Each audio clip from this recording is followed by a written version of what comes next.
Think of the fallen of the First World War, and you think of the trenches and men going over the top like lambs to the slaughter. But on this war memorial in northern France are inscribed the names of 11 British soldiers who weren't killed in action. They were executed by the enemy along with a Frenchman who tried to help them. This then is the story of the Bearne 12. One of the 12 was Fred Innocent from Lenton in Nottingham. A clerk in a wine merchant's, he went to war in 1914 with the Royal Munster Fusiliers. It's only in the last 20 years, though, that his relatives have learnt the truth about what happened to him.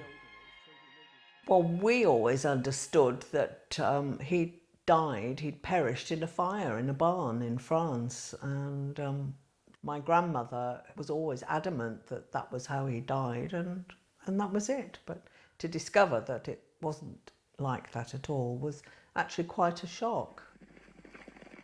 The story begins in the summer of 1914. German forces were rampaging through Belgium and France. The British Army was in retreat.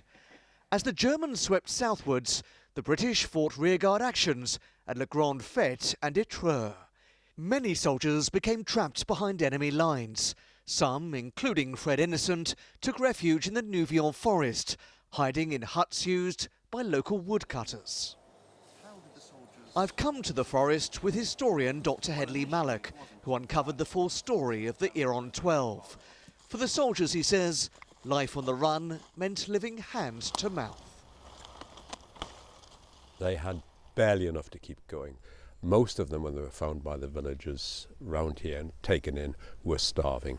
They were ravenous. They were also verminous too.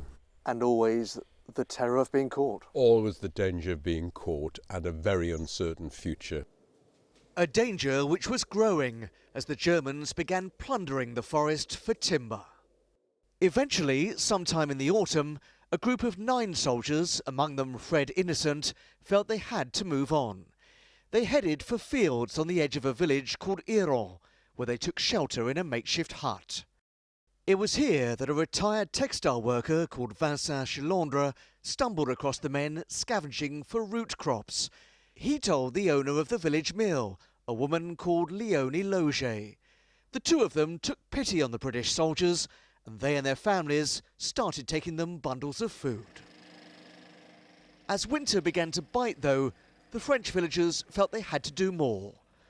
On the 1st of November, they decided to take the soldiers in and give them shelter. Fred Innocent and 4 others went to the Loger family's mill. The remaining 4 went to Vincent Chilandre's house, hidden in the attic. An act driven by compassion, but carrying enormous risk. He justifies this by saying that all those young soldiers have come to fight in France. It's my duty to help them and support them as much as I can. It just happened, and it was the war, and we had an instantaneous reaction. I think that in those moments you don't see danger, you don't think of danger. The people of Bearne would later take in another 2 soldiers they found roaming the fields, taking the number they were hiding to 11. Weeks later, though, their endeavours were nearly uncovered.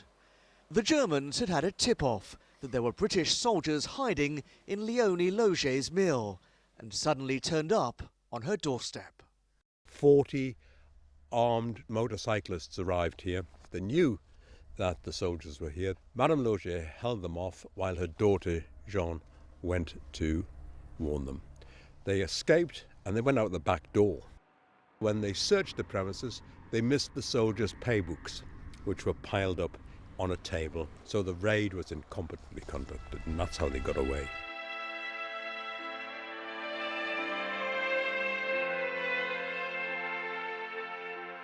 The soldiers had escaped by the skin of their teeth, but it would be only a temporary reprieve. In the second part of the story, we'll find out how some indiscreet pillow talk and a bizarre love triangle would ultimately cost the soldiers their lives.